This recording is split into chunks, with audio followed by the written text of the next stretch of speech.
Saudações mais uma vez, meus caros alunos, e bem-vindos a mais uma etapa do nosso curso.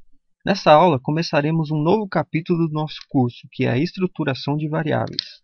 Além de variáveis simples, como as que a gente já viu, a linguagem C, assim como outras linguagens de programação, permite que utilizemos e organizemos as variáveis em arranjos mais complexos. Esses arranjos eles podem ser heterogêneos ou homogêneos. Os arranjos homogêneos em C eles são chamados de matrizes.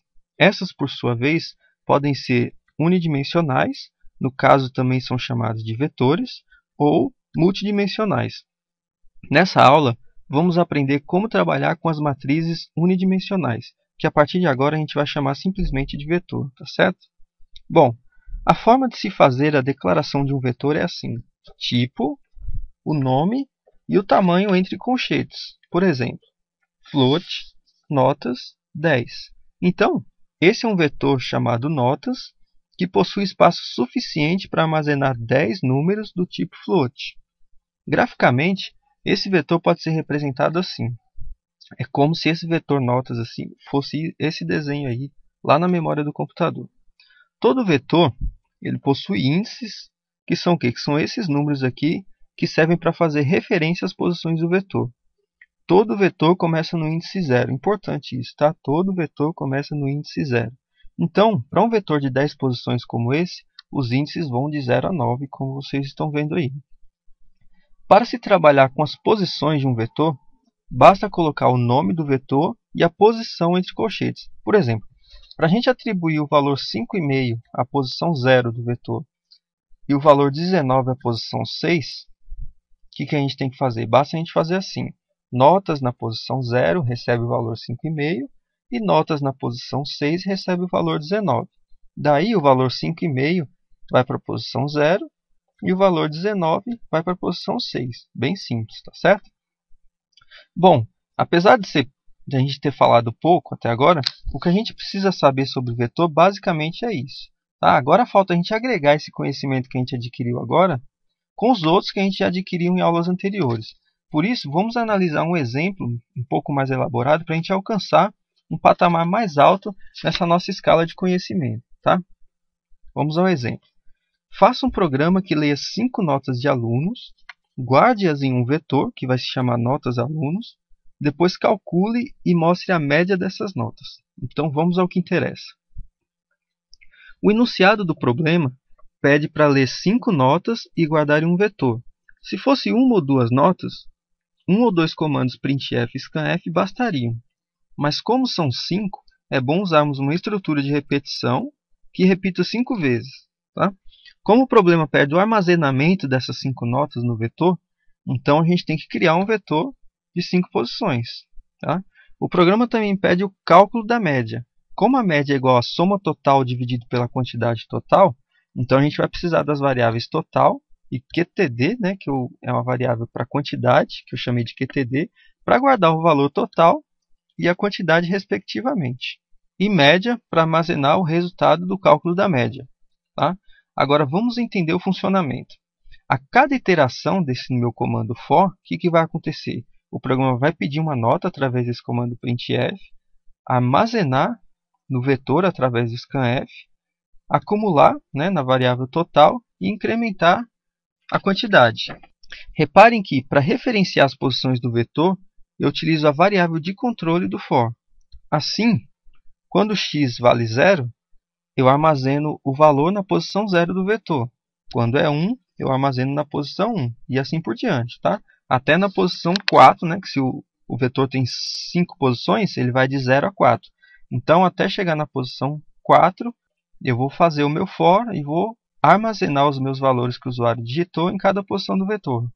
Tá certo? Depois disso, é só calcular a média, aqui o cálculo, e mostrar o resultado. Vamos ver como é que fica?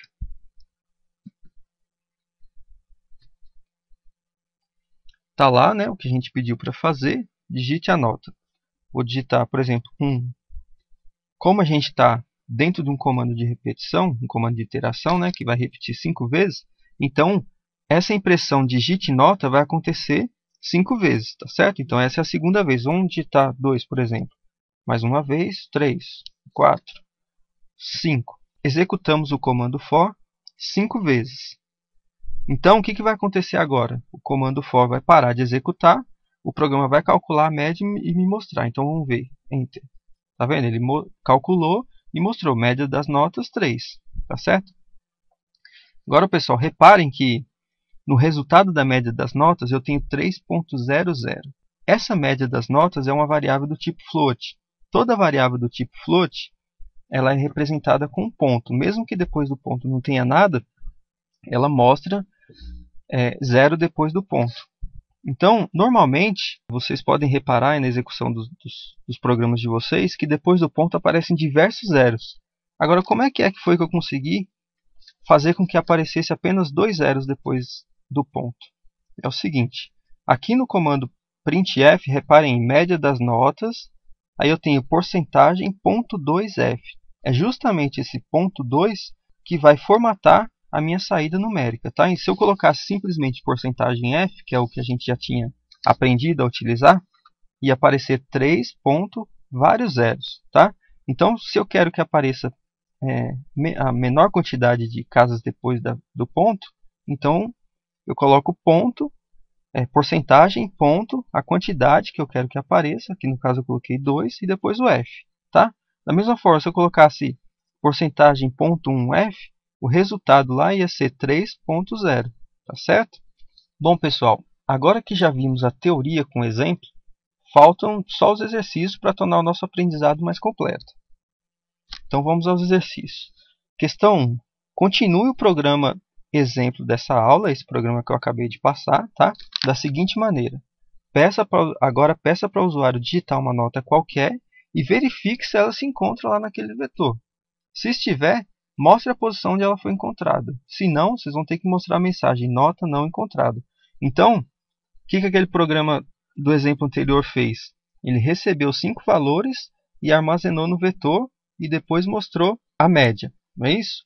Então, depois disso, vocês vão continuar o programa. Tá? Vocês vão pedir para o usuário digitar um número e vão verificar se esse número, aliás, se essa nota encontra-se lá no vetor de notas.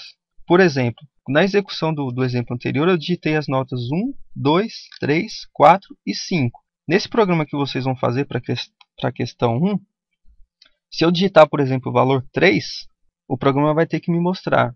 O 3 foi encontrado na posição, no caso vai ser a posição 0, 1, 2. Então, vocês vão mostrar, 3 foi encontrado na posição 2. Se o usuário digitar uma nota que não se encontra no vetor de notas, vocês vão ter que mostrar a mensagem, nota não encontrada. Tá certo? Questão 2. Dados dois vetores, A de 5 elementos e B de 8 elementos, vocês vão fazer um programa que preenche esses vetores. Tá? Pode ser o usuário que digita ou vocês mesmos já podem atribuir esses valores. Tá? E depois procure e mostre todos os elementos comuns aos dois. Ou seja, o que tiver em A que também tiver em B, vocês vão mostrar. Tá certo? Uma dica aí é que vocês vão ter que usar, provavelmente, 2 comandos for aninhados. Tá? Essa questão é um pouquinho mais elaborada, tá?